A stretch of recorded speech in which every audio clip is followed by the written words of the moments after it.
Hello everybody, welcome to my channel. My name is Leticia. I am new to the YouTube world. This is going to be my very first recorded video, and today's segment is going to be a little deep. Heartbreak. Let's talk about it, sis. So I'm mainly doing this video today in hopes that maybe it will touch somebody else out there. I know that I'm not the only woman on the planet right now that's newly going through a fresh breakup or breaking things off, if you will say. It's been about a week. Today's Sunday, May 3rd. So I've had about a week to kind of let things die out, let things resonate. I've had a week to kind of get myself through everything that has happened, everything that was said. I have had a week to mope. I've had a week to dig deep internally inside. This has been a really eye-opener for me. And what's crazy about this whole situation is I've been breaking off with the same man for the last 5 years of my life. And I'm tired. I am absolutely exhausted. I am tired of myself, exhausting myself mentally. And I'm tired of him letting him exhaust me. Unfortunately, it has taken this last time to break things off for me to really grasp the idea of what has been going on. Essentially, I have let the same man use me and use me and use me over and over and over again. We've been doing this on again, off again, on again, off again, on again, off again for the last 5 years of my life. And it's really taken this time, like it's like we're done for me to realize how much self-worth I did not have. We did not end things well. This was the first time out of all the times that we broke things off that it went horribly, horribly wrong. It went way south. That was also another eye-opener for me because for the first time ever, I saw his true colors. I saw a side of him that I've never seen before, and he said things that he's never said before that were truly hateful, in my opinion, and hurtful. Because it came to a point where, unfortunately, it just took this last time for me to realize, wow, you, my love, have work to do. You have a lot of work to do, because this whole week that I have had time to just kind of sit in a mirror and really look at myself and just ask, who are you? And a lot of us, I feel like as women, we don't take the time after a breakup to really understand anything that's going on. We don't take the time to look at all the red flags we ignored. We don't take the time to adjust to what's really happening. And a lot of women in my life, you know, I have seen they just jump from relationship to relationship to relationship, or they don't want to be alone. They're too afraid to be alone. Me, however, I've never had that problem. I've never had a problem with being alone and being single for a large amount of time.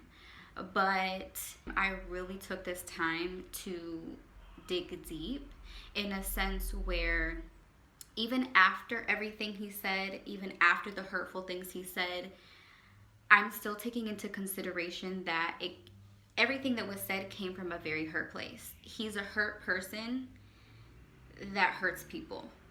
And I'm also a hurt person. Now, I didn't go out of my way to say anything vulgar about him, or I didn't go out of my way to belittle him. In doing all of this soul searching and really figuring out why things went the way they went, I am now understanding that, in my opinion, I attract narcissistic people. He shows many signs of being a narcissist person. And me being, in my opinion, a true definition of an empath, I'm still trying to find the good in you. Still trying to find the good in you. And I understand why you did what you did, and I understand why you said what you said, because it came from a hurt place. And even if you do mean all of those things that you said, that's okay. That is okay. Because at the end of the day, I come home and I look myself in the mirror and I know who I am now.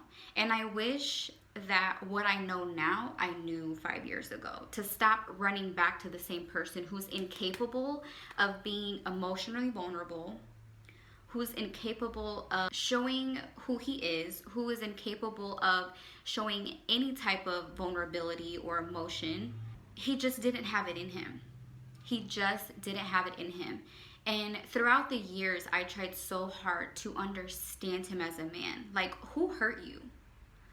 Why are you the way you are? Come on, let's talk about it. I want to know about your childhood. I want to know about your parents' marriage. I want to know what your idea of love is. And it wasn't me trying to change who he was. I was just trying to get on a deeper level. And some men just are not capable of that. You may just come off too strong of a woman for a man to, and he may know that. He may know, wow, this bitch is a deep one, and I'm scared. I don't know what to do with her. I don't know what to do. And I understand that. It very well could have been that, or it very well could have just been that he's been using me this entire time. Like, oh, we're on again for a year, and then I'm gonna ghost you for 6 months, and then I'm not gonna talk to you, and then I'm gonna come back in 4 months, and I'm gonna say all the things that I need to say for you to believe me. And what's unfortunate about that is that those are the type of men that need a lot of healing. They need healing. And I don't know what they need healing from, but something happened in their past for them to be that type of person, where they're just incapable of treating a good woman right and correctly. And I have had this time to dig deep and really understand why I chose to keep going back to a man who was clearly treating me horrible, could never commit, again, could never be emotionally vulnerable with me, could never show emotions, never wanted to open up. It's a very, very selfish and self-centered man, very. At the same time, as women, we have to take accountability for the things that we allow in our life. Where does that come from? Where does that decision making come from? And in this time, I've had time to think about that. What a lot of women don't like doing, and a lot of people in general don't like doing, is they don't like going all the way back to childhood. A lot of people don't have that in them to dig deep internally and figure out things. You know, that's kind of where you need to start your healing process.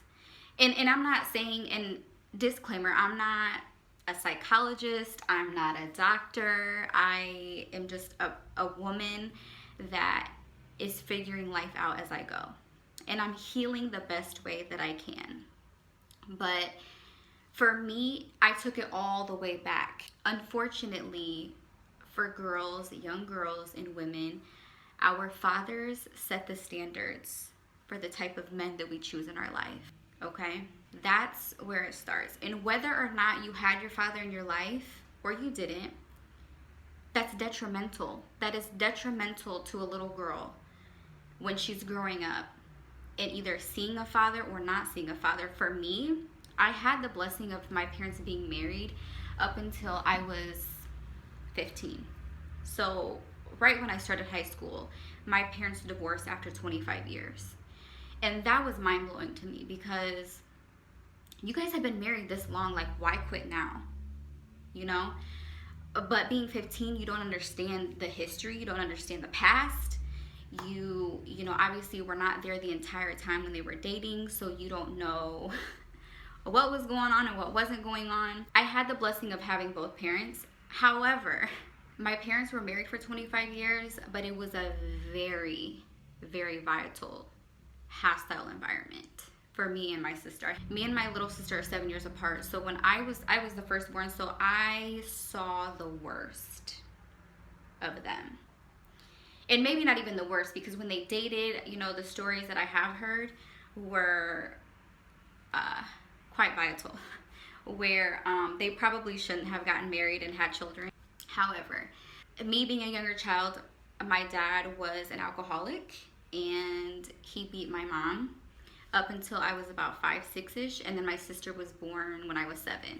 So right when my sister was born is right when they started to get better with the physical abuse and the alcohol abuse. And in no means am I trying to bash my ex or bash my father. They are still good people at the end of the day. You know, my father's 63 now, and he's a great man today. However, being 63 and 35 or so years ago, he wasn't the best version of himself. In all of that, you know, I still forgive my father for how he treated my mother, and it wasn't good. In no means by condoning that type of behavior or anything, but my point for this is that our fathers set the standards for us as young women and the type of men we choose. And that starts the very first boyfriend you ever choose, whether that was in middle school or high school or out of high school. That first man that you choose is the beginning. Essentially, it's the beginning of how your relationships will go. And I've had this time to really think about all of this. I took a week to really grasp the breakup, grasp everything what he has said to me. I've had this time to really grasp the idea of like, wow, you really have made some bad choices in men, and you can't be mad at anybody but yourself. But also, I have to make my dad accountable just a little bit, because he set that standard for me. So being a little girl watching my father beat my mom and him being an alcoholic, but then being married for 25 years, but it's like, well, they're married, so they must love each other, right? Like, he doesn't treat her very well all the time, but they're married, so he must love her, right? So in doing so, what are the type of men that I've chosen in my life? Not good ones. Not good ones. You know, my very first boyfriend was in high school. I had a high school sweetheart, and he went and slept with a friend and then got her pregnant. So that was my very, very first heartbreak. And what's funny about that is that my very first boyfriend in high school was complete opposite of my father. Didn't drink, didn't do any type of drugs. My dad didn't do drugs, but my dad was a heavy, heavy drinker. But my boyfriend in high school was completely opposite of my dad, which in hindsight, it kind of makes sense, but usually, typically, women date their fathers. Hadn't gotten to that part, not yet. But with him, he was completely different, opposite. And then also, he came from a different culture too. He was Laos. So he opened up my world to things that I'm still very grateful for today. But he was loving and affectionate and lovey-dovey and completely opposite of my father. Because growing up, my father was abusive, verbally and physically. So I didn't know what type of love was acceptable, you know? And my father was the type of person where, you know, something would happen, you know, say I got disciplined with a belt or something. And I'm not saying that I was beat as a child my entire life, but discipline was a form in our household. My dad, I come from a Hispanic household. So the belt, the chancla, that was all normal to me. It was acceptable. But if a situation happened where discipline was involved, or he verbally abused me and would call me something, my dad's version of fixing things was to buy me something materialistic in replace of what he did, you know, 2-3 days ago, and he felt bad about it. But we didn't talk about it. Don't bring it up. We're not going to talk about it. Here's $100, Mija, go buy yourself some new shoes. Or, come on, Mija, we're going to go to the mall and buy you whatever.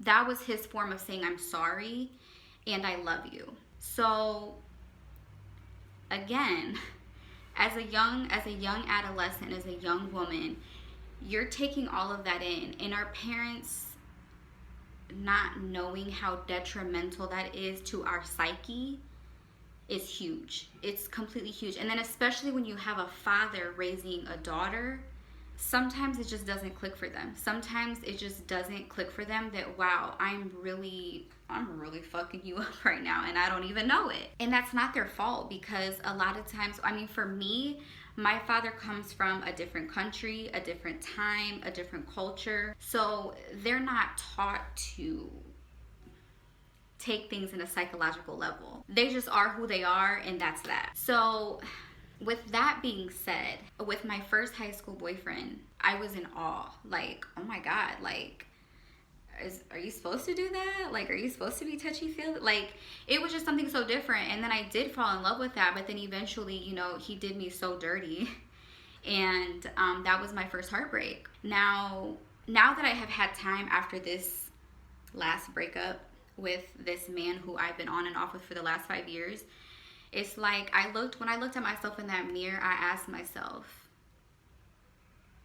how hurt are you? And where is all the hurt coming from? Did you ever really fully heal from the first time you ever got your heart broken? 10 times out of 10, probably not. Probably not. And you know why? Because after that happened, I was only single for maybe a month. Maybe, before I got with my son's dad. And that, my beautiful people, was an absolute train wreck.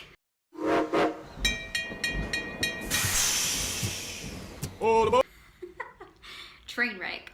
Again, a completely different personality, completely different type of man I had been with. So now I involve myself with a very emotional person, who I might add is a Pisces. So again, different culture, different person, different personality traits.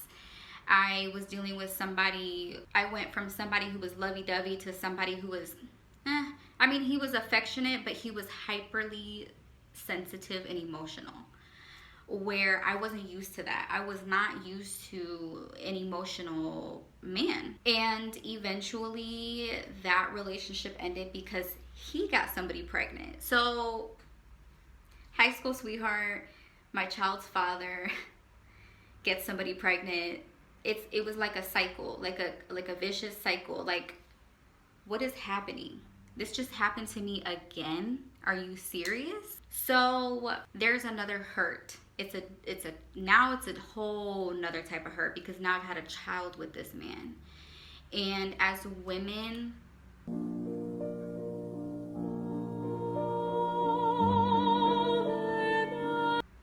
we connect emotional baggage to people and to things, which is why it is so hard for us to get over people and things. Because as women, that's what we do.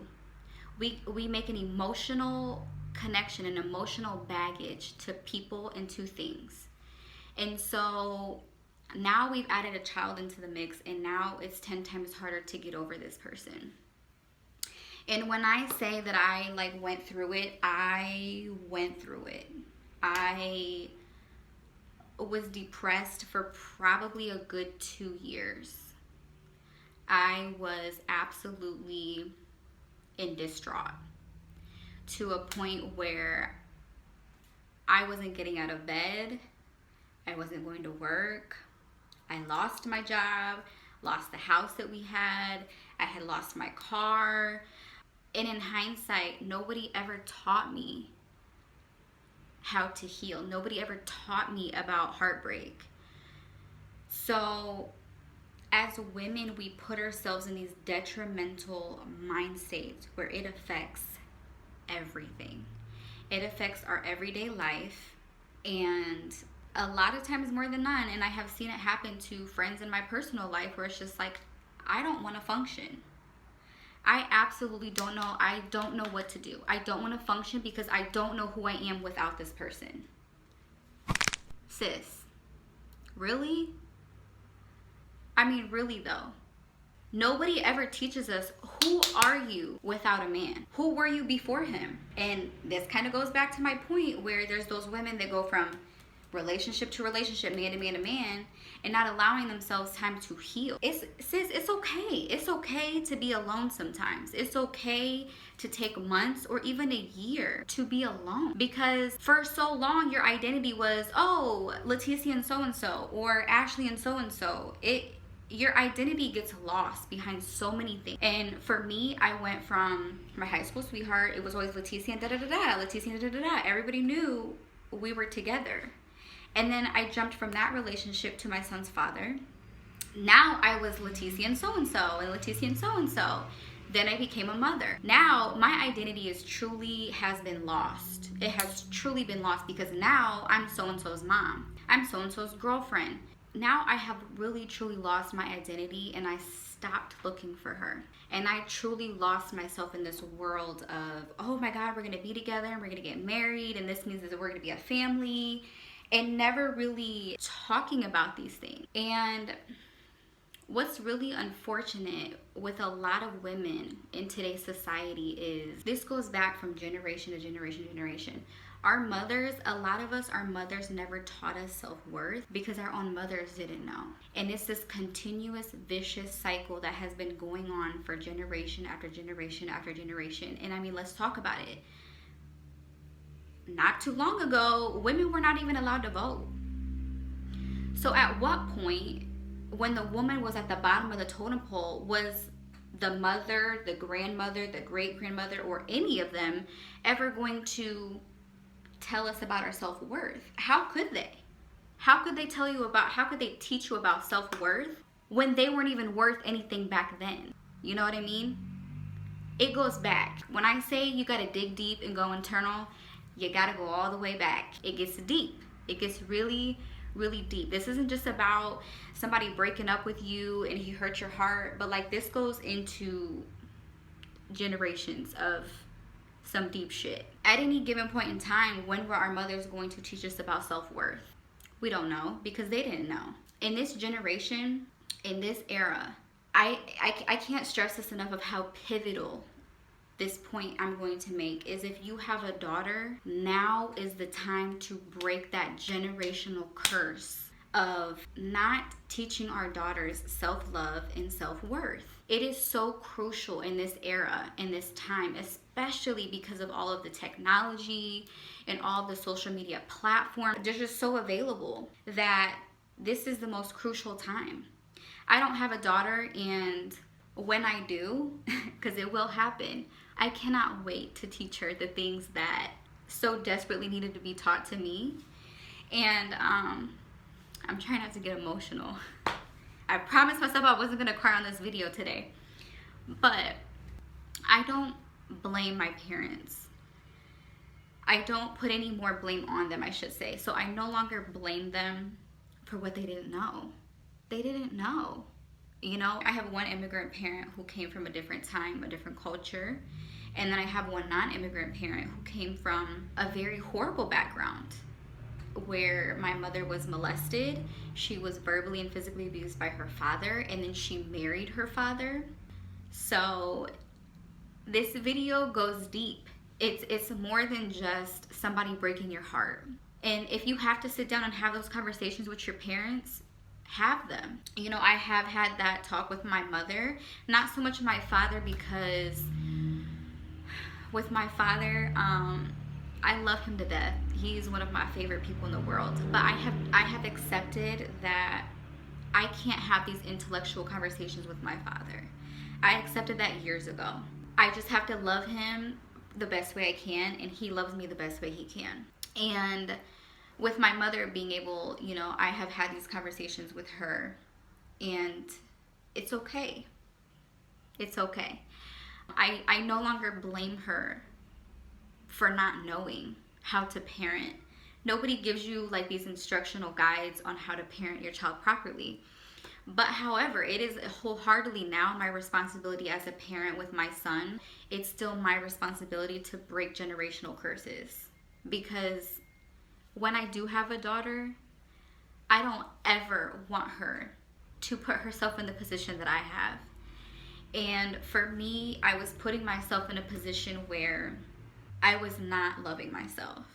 I was not loving myself because when I got with this man after my son's father, now I'm with essentially who my dad was.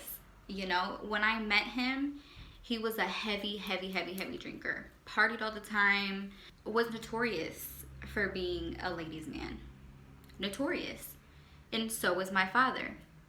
My father cheated on my mother several times throughout their marriage. He was a heavy drinker. He was emotionally and verbally abusive.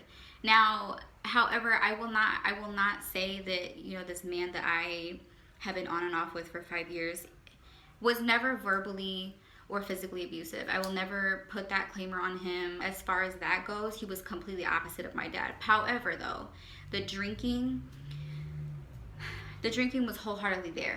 You know, I come across this man who reminds me of my father.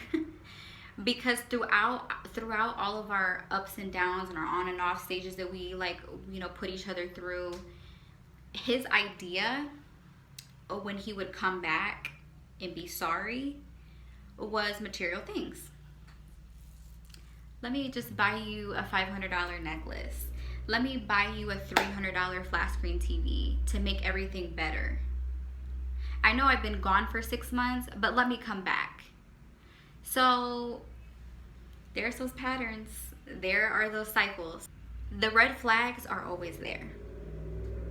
Sis, they are always there. I promise you they are always there. Do we listen? 10 times out of 10, we don't listen to those flags. We don't listen to the universe giving us essentially this advice of like, girl, what is you doing? Again? You're letting him come back again? After the last time, I literally threw this in your face of who he was. And you're literally letting him come back. Like, it's just like, oh my God. Oh my God. So, in hindsight, I have really truly had this time to reflect so much. Sometimes the universe shows us when it's time to let someone go. When we don't let them go and we keep holding on and holding tight, the universe will allow them to hurt you in the worst way, where you have no other choice but to let them go. And so this last time that he and I broke things off, like I said in the beginning of the video, a complete shit show. Complete shit show. Went completely south. And every day has been hard. Every day has been a struggle for me, where it's hard for me to accept how we left things off. It's very hard, because in all the other times that we've let each other go and break things off, we've never come to this conclusion. We have never come to a state where things got said that were so horrible and they just got left that way. So for me, it's been one of the hardest things for me in accepting that. Sometimes you just have to accept those things. He probably very well meant them. Maybe he didn't. Again, they could have come from a very hurt place. And then again, it could just be the absolute truth. It's been very hard because I'm a type of person where I don't ever like leaving things off in a horrible state, because I truly believe this, that when you say things that you don't really mean, there's going to come a time when that person is gone and that's the last thing that was left with them. Hey everybody, this is Leticia. I am just going through some edits through my video, and I came across a specific scene that I found pretty eye-opening to me, only because I found it very ironic that I said something so specific to that 4 days later I ended up in a car accident less than 2 miles away from his house. So if that isn't a sign, I don't know what else is. And that's what hurts me, is like, wow. Like, we're really letting things stay this way. And a part of me feels like maybe, just maybe, I mean, this is just my personal opinion, I will never know what his true intentions were, and I will never really know, like, if this may be the possibility or not. But a part of me feels like he left things that way because it was the only way I was gonna let go, and he knew that. I think that wholeheartedly, it goes back to what I just said. Sometimes the universe, when you don't want to let go of somebody or something, they will allow that person to hurt you in the worst way. And that way was him saying really hurtful, mean things to me that I've never heard him say before. I've never been left with that type of cliffhanger of like, wow, that's how you really feel? Like, none of this was real for you? Like, not even a little bit? But a part of me feels like maybe he had to take it there in order for me to just let go. And in doing my research and reading books, like this time that when I say I've been really like digging deep, I have like come across some books and come across some videos of psychologists that I have read or viewed, that sometimes when you mention commitment, when you mention healing or a type of change in a personality trait that they may or may not have, men will run. They will run every time. And sometimes men see the potential in you before you do. Men see how headstrong you are, and it absolutely scares them. Absolutely scares them. I have no doubt in my mind that that could have been a possibility where some men just don't want to live up to those standards. That is something that I have also, it's just been festering in my head. Is like, you can be all the things you want to be. You can be headstrong, you can be independent, you can cook, you can dress really well, you can look good, you can be intellectually deep. You can be all these things, and they're just not capable of being who you need them to be. They just don't have it in them. When I looked at him, I could see who he could potentially be. But that's the key word, potential. And it's no secret. It's been said for many, many years. Stop falling in love with potential. You have to fully accept who they are and believe them when they show you who they are. And he showed me multiple times who he was. Multiple times. And I've had this time to fully grasp that maybe, just maybe, I was a doormat. You know, all the ins and outs and off and on, and I'm going to be with you for 6 months and then I'm going to ghost you for 4. Well, during those 4 months, what were you doing? Oh, I get it. I was just somebody who you needed for comfort, or I was somebody you needed for other things in between these other females that maybe you didn't really know if they had potential or not for you. I could have very well been that female. Very well. Because I was living in the dark. I was accepting less than.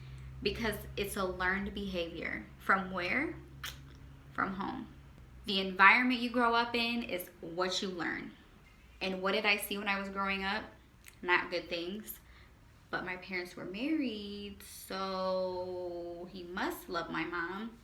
Well, I know that my dad did this to me a few days ago, but he gave me money.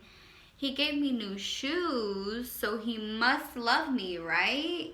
No, sis. No. So this is why I say our fathers set the standards for us as young women on the men we choose in our life, which is very unfortunate. But at some point in your life as a grown woman, you have to dig this deep and you have to figure out why. Why have I not had a successful relationship? Why do I keep getting the bad end of the bargain? Why? Well, sis, you have to really sit down and have the courage to look at yourself in the mirror and figure that out. Because nobody else is going to do it for you. And the moment that you do that is the moment beautiful things start happening. Or, you don't have to. And you can continue to live these vicious cycles with men and continue wondering why, when you can just do the work. Just do your work. Like Iyanla Vanzant, I love her to death. I have watched many of her videos in this time of, you know, being freshly broken up with. And that's a real one right there. That's a real one. And her words, do your work, resonate in my mind every day. When I start veering off to the left, do your work. Do your work. What is it that you should be working on today about yourself? What is it? That's where you should start. Start making a conscious effort of, okay, I'm starting to make this decision. Why? What made me choose this? What made me choose that? Start making a conscious effort and things will start falling into place. The relationship that you have with yourself is the most complicated because you can't run from yourself. You can't run from yourself. So find a way to love yourself. In the reflection that I've had, we tend to dig deep to childhood trauma, which is essentially why we become the human beings we become as adults. If we were hurt or neglected as children, we normalize that behavior. And with me, I normalized that behavior and I knew this man was treating me horrible and essentially using me as a doormat, and I normalized that behavior. But it's because I seen that in the home with my father. I seen that in the home growing up. So to me, as an older adult, it's like, but it's been happening for years with my mom, and they were married for 25 years. So there had to be some type of love somewhere along the line, right? We try to normalize and rationalize this irrational behavior from men. That's not okay. That is not okay. I want men to take as much responsibility as women need to, because I am tired. I am tired of men disrupting women's peace. I'm tired of it. I'm tired of seeing it. I'm tired of living it. I am a living example of it. If you are not ready for her, leave her the fuck alone. You could have left me alone 5 years ago. And if I wasn't for you, you should have made that clear years ago. If you never saw anything with me, you should have made that clear years ago. I'm sorry. You should have made it clear a week ago when we were just talking about marriage. Men need to start being responsible for their own trauma as well. Because I'm tired.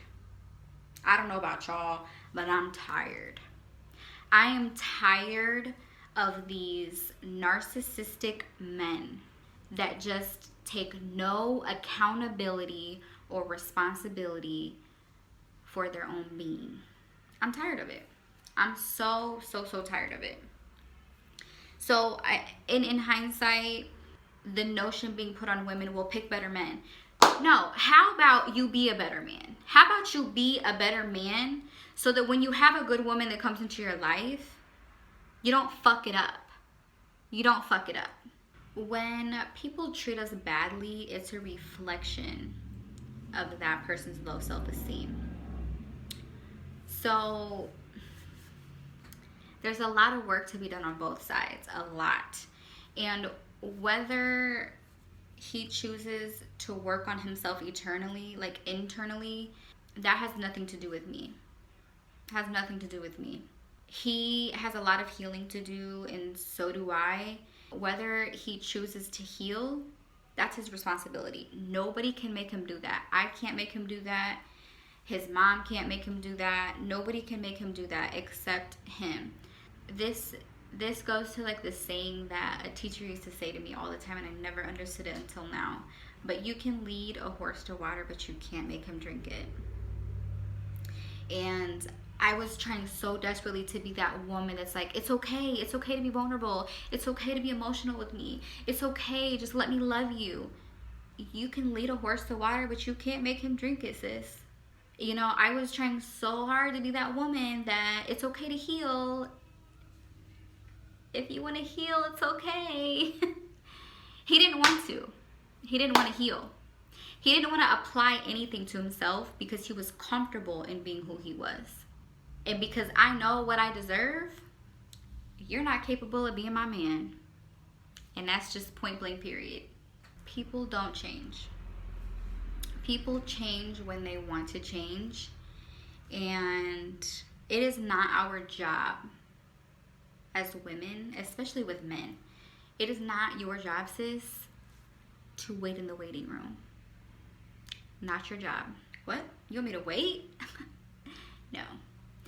We have far too much potential and far too much ambition to be waiting on somebody, especially a man. I don't have the time. Matter of fact, I'm 30 this year. Time is ticking. Time that I don't have for an immature man to decide whether I'm good enough or not. Baby, I'm great. I will always be good enough. I will always be good enough. You know who's not good enough? You, my guy. You're not good enough for me because you're too comfortable in being who you are. And who you are is not a good person. You're a hurt person that's hurting people. You're hurting women and you're damaging them. Stop damaging women. A lot of times when you're dealing with a narcissist person, they're not damaging women. They're not doing anything wrong. And if I did do something wrong, it wasn't that bad.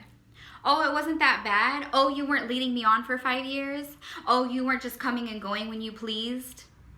Oh, you want me to come over? Oh, what? No. That's not what you do to women. If you have to tell yourself that you're a good person and that you don't hurt women, if that makes you feel good as a man, by all means, do that.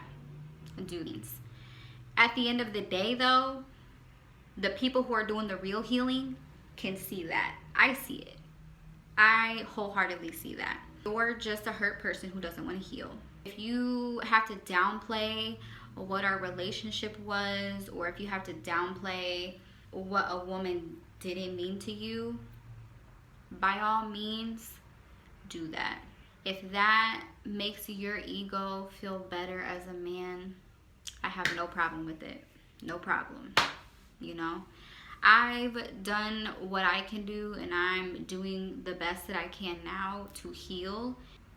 I have come to the terms that some men really just will not even want you. But they will, however, hold on to you until something better comes along. And so for me, that was my pivotal point of like, maybe you were just a doormat. Even though he said I love you to you all the time and bought you these things and you guys had some deep conversations and you did shit together, whatever. It doesn't even matter. Doesn't even matter, sis. Guys will tell you exactly what you want to hear. They'll tell you exactly what you want to hear.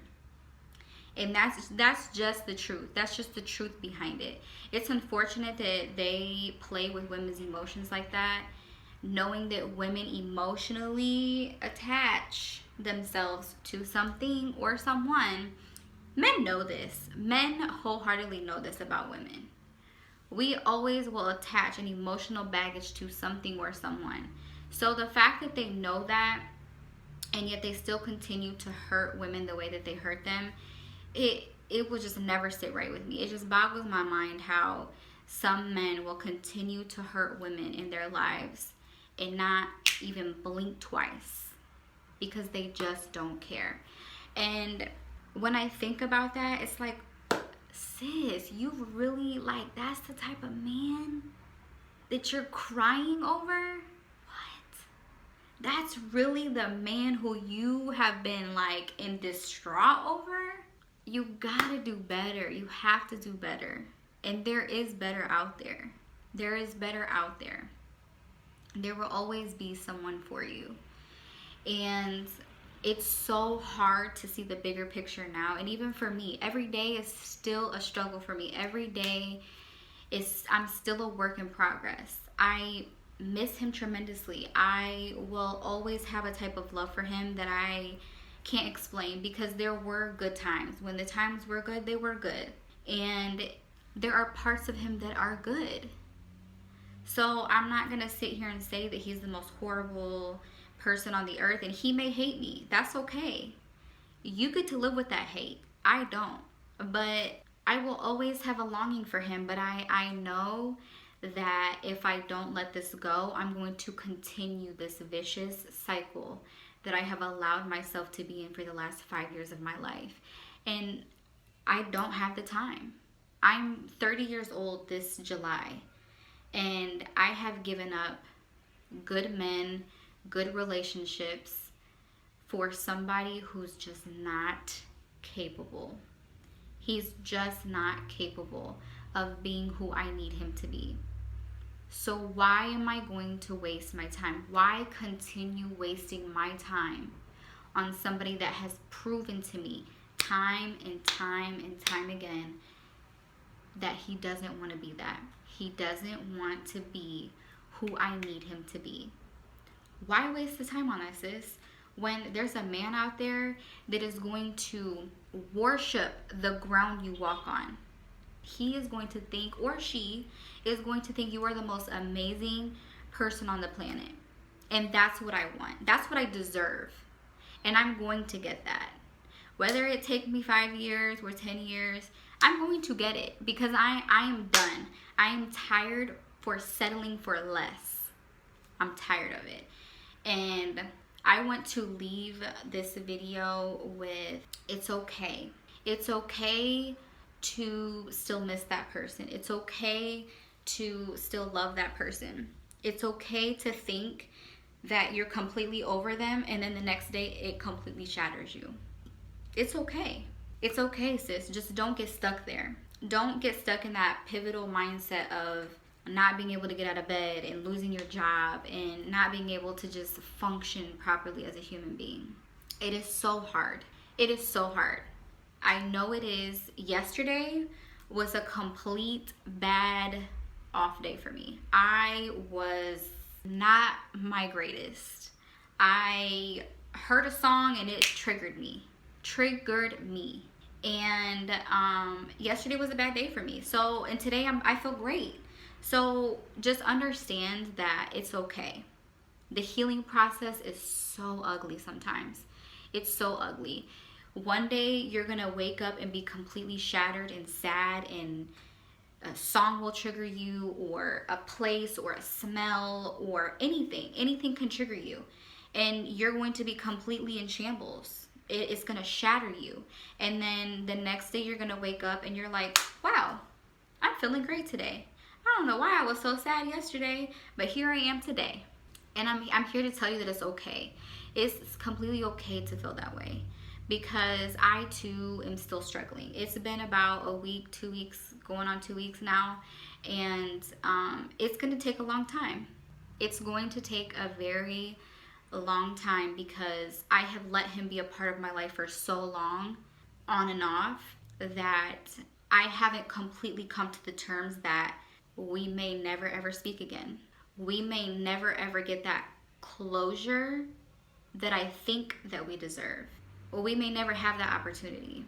And that's what festers in my mind every day, is like, wow, I really can't believe this is how we let things off. But sometimes you don't even need that closure. Sometimes you just don't need it, because then it invites that what if back into your life.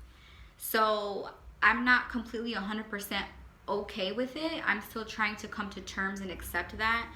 But at the end of the day, all I can do at night is pray. I pray that someday he heals, and I pray that someday he finds somebody that sings to him. And it hurts so bad to say that out loud, because I so desperately wanted to be that woman, but sometimes you just can't be. Sometimes you won't be that woman. But all I can do, even though we've never properly had closure or properly apologized for the things that we've said or how we left things off, in my mind, if I go to bed at night and I pray peace over his spirit, that's the best I can do. That's my apology in my head. That's my version of like, okay, we've gotten closure, even though it's not really closure, but it's my best way of making that a peaceful ending. And I don't wish any bad on him. I don't hate him. I don't wish anything horrible on him. If anything, I hope that the next woman that comes into his life reveals the veil. I hope it opens his eyes to, wow, that's what she was trying to do. Damn, okay, I get it now. That's the only thing I can hope for. It is truly the only thing that I can hope for. And yeah, that's really all I can hope for, is that he finds peace in his heart and spirit, and that he finds healing, and that whoever he may encounter with next really is that stepping stone for him and letting love into his life. So I just want to leave this video off in hopes that whoever may be watching, I hope that some of this may have resonated with you, and I hope that this opens up a door for you to really truly sit down and talk with yourself. And I hope that my words may help you in your healing process, and that you're not alone. But my very first video, I really just wanted it to be about something very deep and near and dear to my heart, and I had to get it off my chest, just because this is what I have been dealing with. And I want to thank you guys so much for your support. Just locally, like a lot of friends and everything, friends and family have been so supportive with this. And I will see you in my next video. What was I gonna